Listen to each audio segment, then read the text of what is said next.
Minnesota, February 2019. The Hendersons wake up at 2 a.m. to their $200 electric blanket shorting out during a 20-degree cold snap.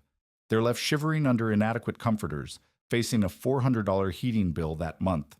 Now picture this: Dakota Territory, 1847.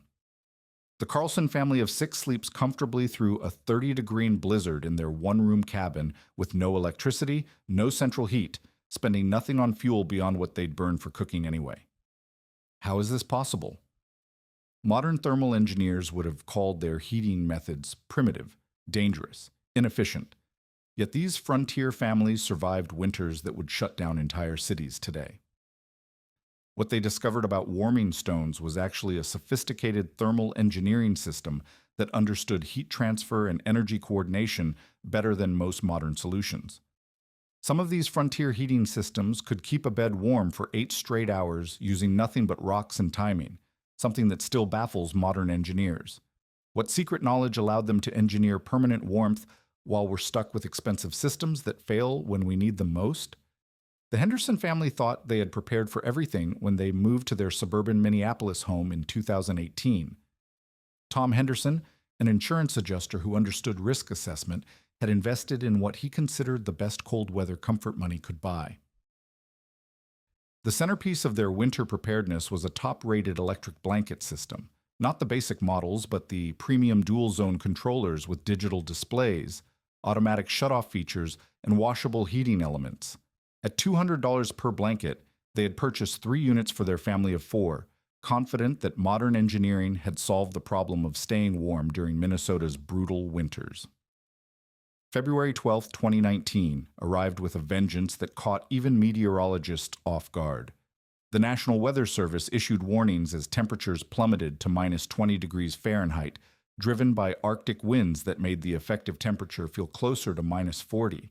The Hendersons had experienced cold snaps before, but this one tested every system in their well-insulated suburban home.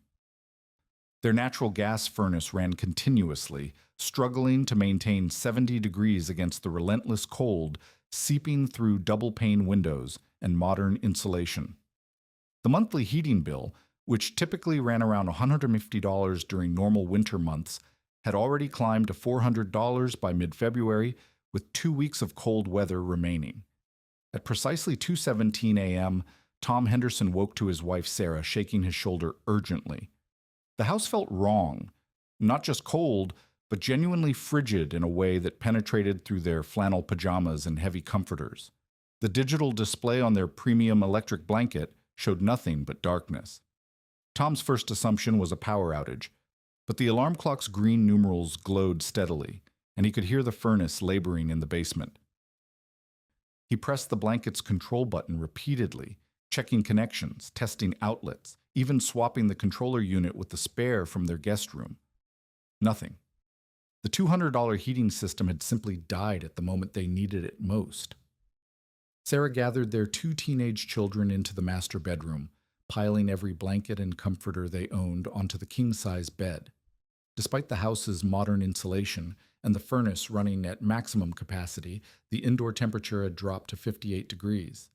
The family huddled together, shivering through fitful sleep until morning, when Tom would discover that the electric blanket's heating elements had shorted out completely, a common failure mode during extreme temperature swings that voided the warranty and required complete replacement.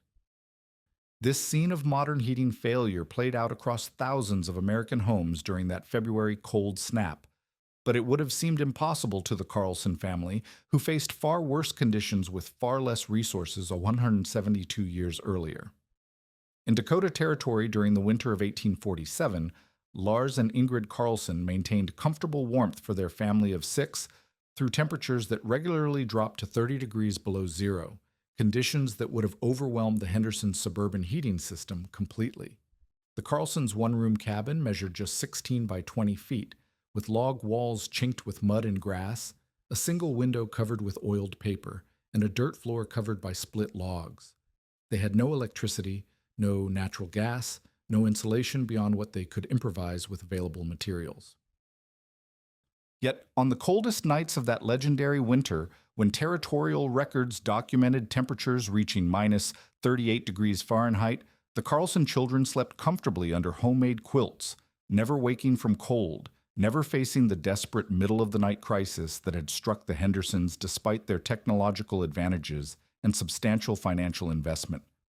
The difference lay not in superior materials or advanced engineering, but in a systematic understanding of thermal principles that modern heating technology had somehow managed to forget. What historians have dismissed as primitive warming stones was actually a sophisticated heat management system that Lars Carlson and thousands of frontier families had developed through careful observation, systematic testing, and life-or-death necessity. The difference between life and death on the frontier often came down to a single decision made months before winter arrived, which rocks to trust with your family's survival. Modern people assume that stones are stones, that any rock heated by a fire would provide warmth, but frontier families understood that this assumption could kill you faster than the cold itself.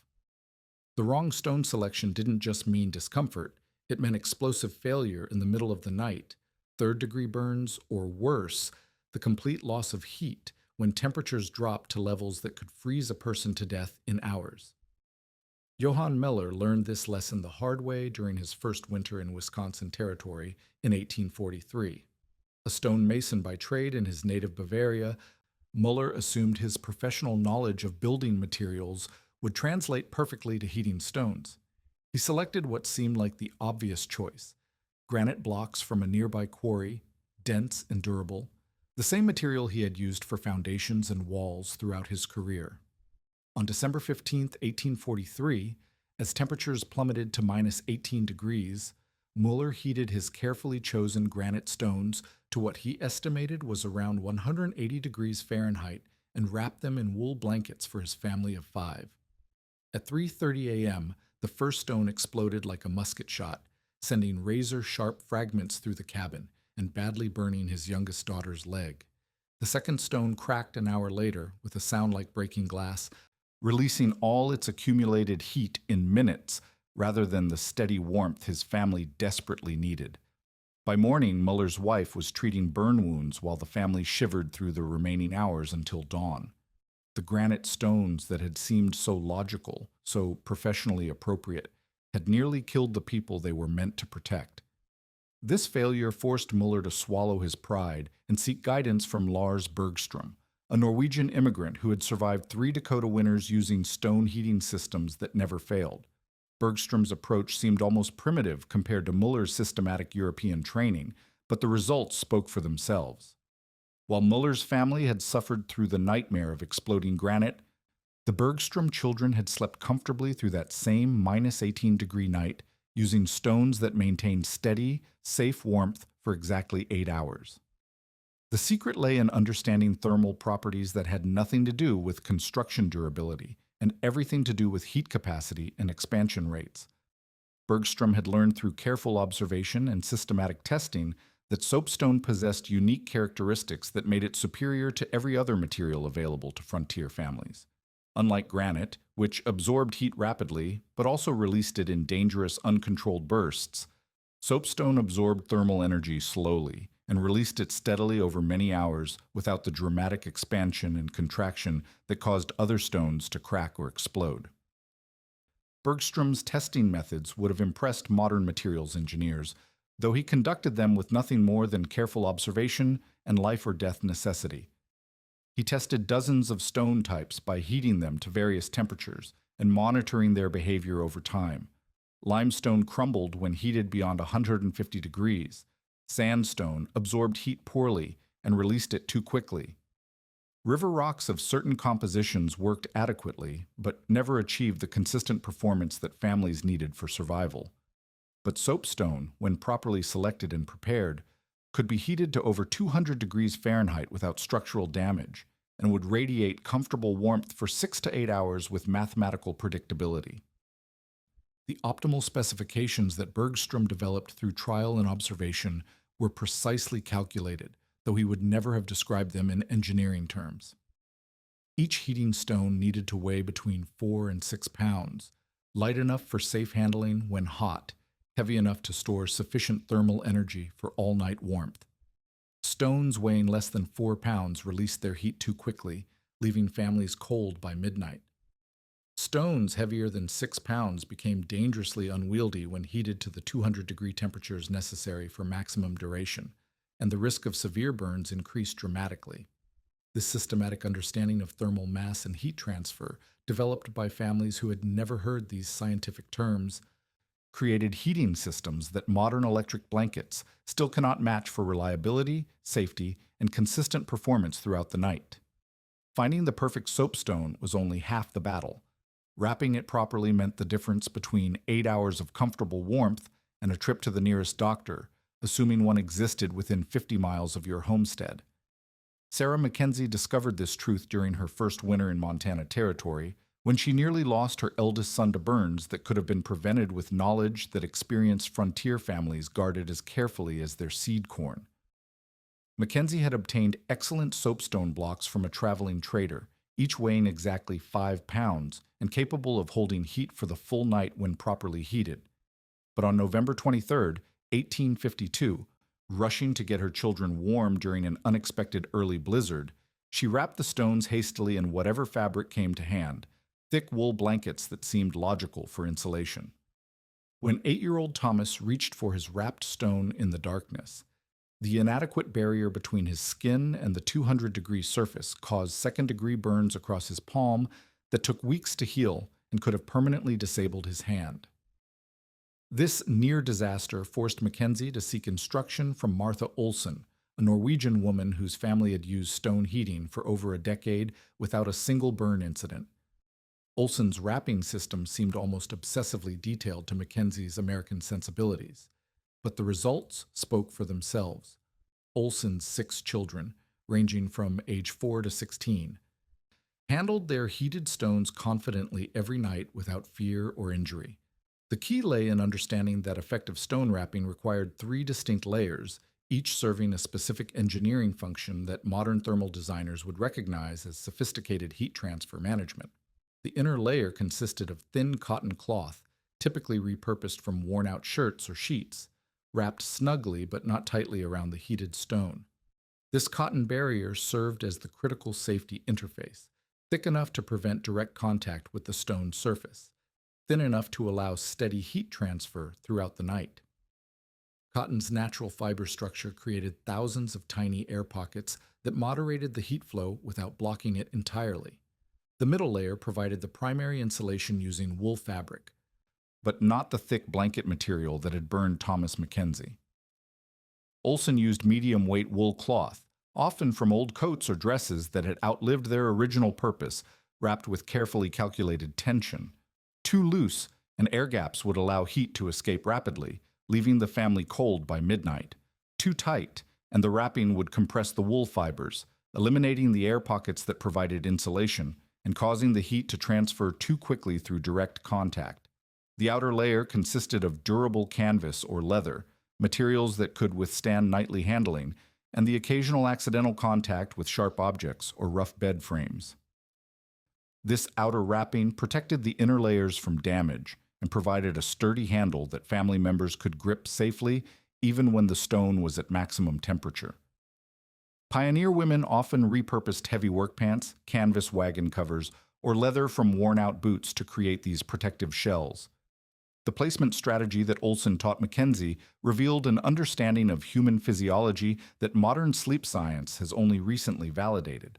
Rather than placing stones randomly throughout the bed, experienced frontier families positioned them at the foot of the bed, near the feet and lower legs.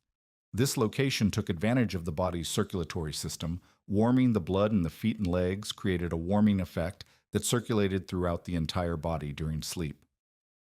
A single properly placed stone could warm a person more effectively than multiple stones scattered randomly across the mattress. For larger families, the geometric arrangement followed specific patterns that maximized heat distribution while minimizing the number of stones required. 2 stones placed at opposite corners of the bed created diagonal heat zones that overlapped in the center. 3 stones formed a triangle that provided even coverage for a family of 4 or 5. These placement patterns had been developed through systematic observation of what worked and what failed during the life or death testing of actual winter nights. The timing coordination that surrounded stone placement revealed another layer of forgotten engineering precision that modern families have entirely lost in their dependence on thermostats and electric controls. The most sophisticated frontier families understood that effective heating required more than hot stones. It demanded a coordinated evening system that turned the necessary work of cooking dinner into the foundation of all-night warmth.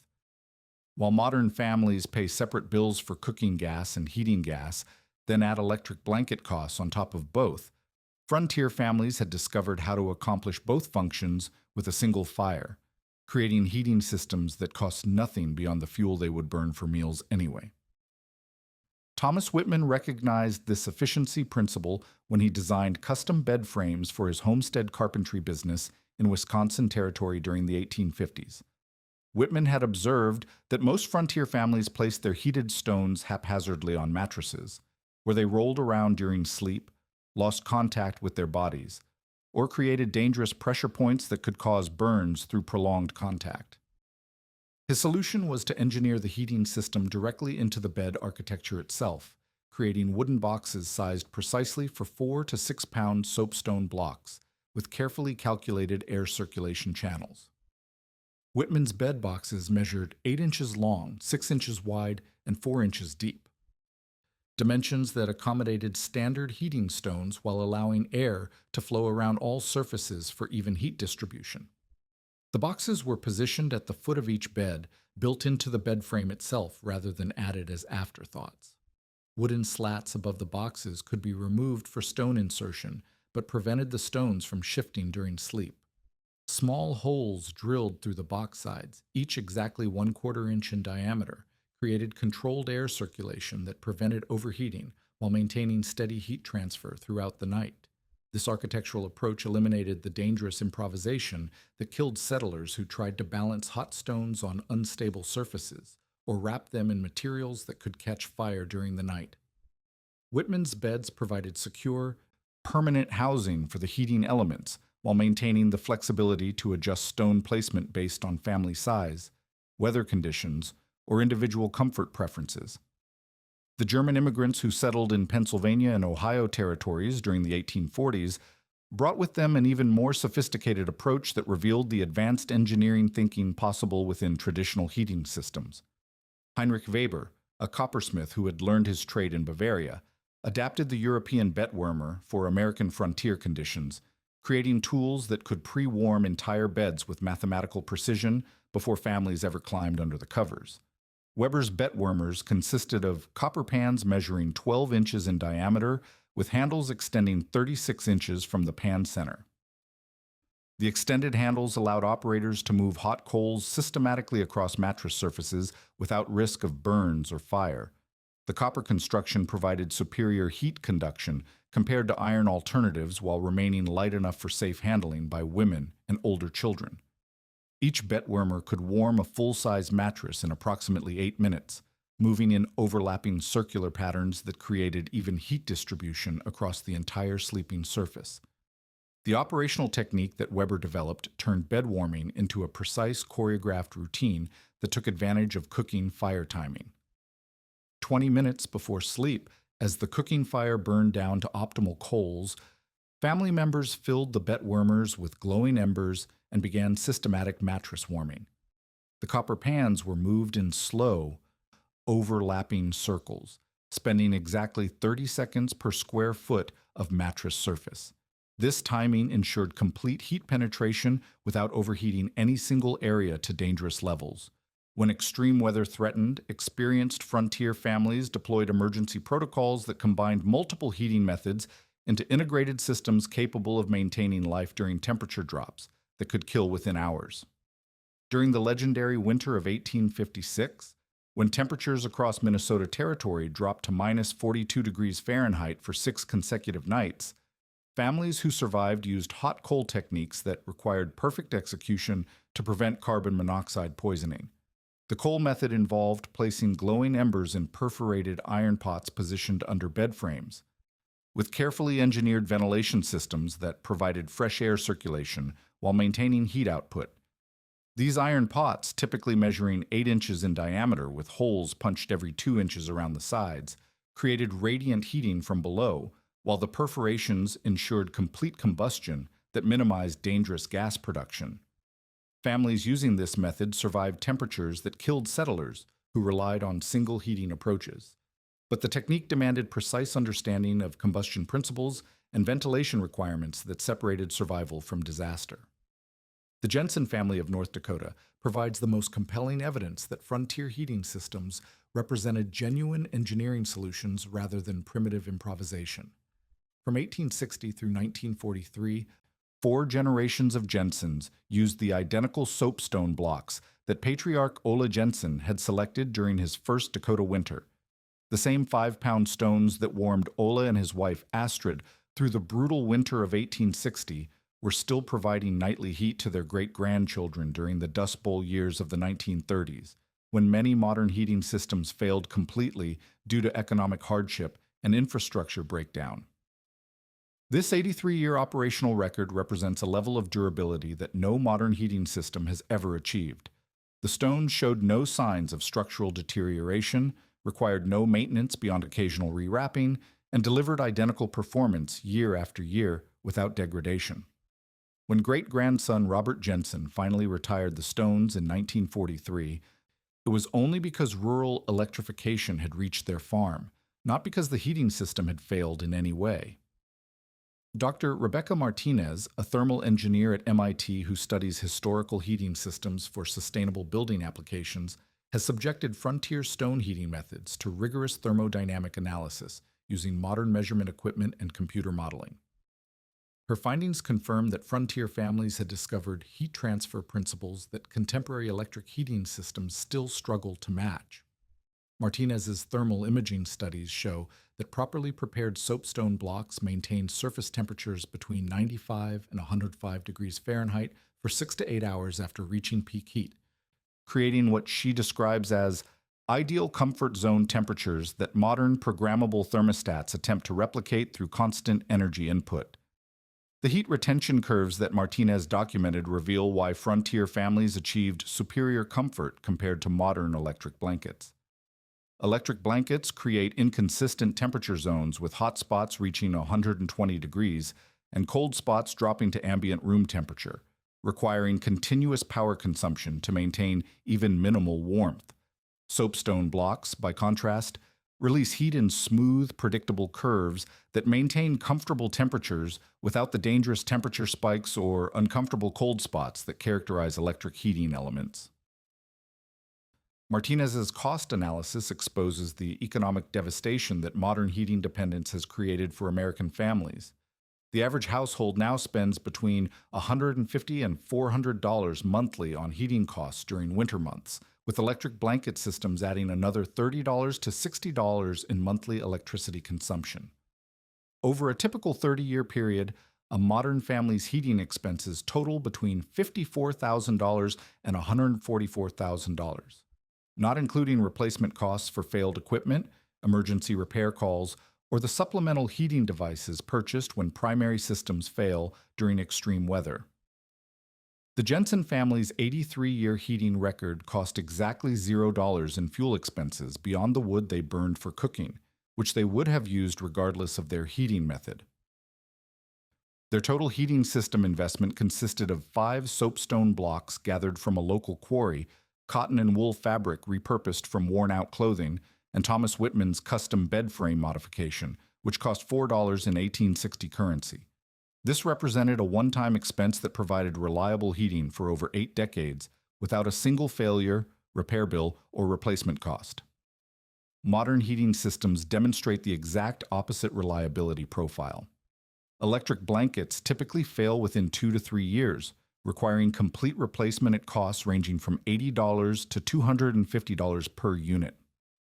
Smart thermostats, despite their advanced programming capabilities, commonly malfunction within 5 to 7 years due to electronic component failures, wireless connectivity issues, or software glitches that leave families without heat during critical weather events. Even well-maintained modern furnace systems require major component replacement every 15 to 20 years, with total replacement necessary within 30 years. The fundamental difference lies in approach to natural thermal properties. Frontier families worked with stone's inherent ability to absorb, store, and release heat according to predictable physical laws. Their heating systems succeeded because they aligned with thermal dynamics rather than fighting against them. Modern heating attempts to override natural temperature variations through continuous energy input and electronic control systems, creating complex, fragile solutions that inevitably fail when environmental conditions exceed their design parameters or when any single component in the electronic chain malfunctions. This contrast reveals a broader principle that extends far beyond heating systems. Traditional knowledge succeeded through patient observation, systematic testing, and alignment with natural processes, while modern approaches rely on technological complexity and energy consumption to force desired outcomes regardless of natural limitations.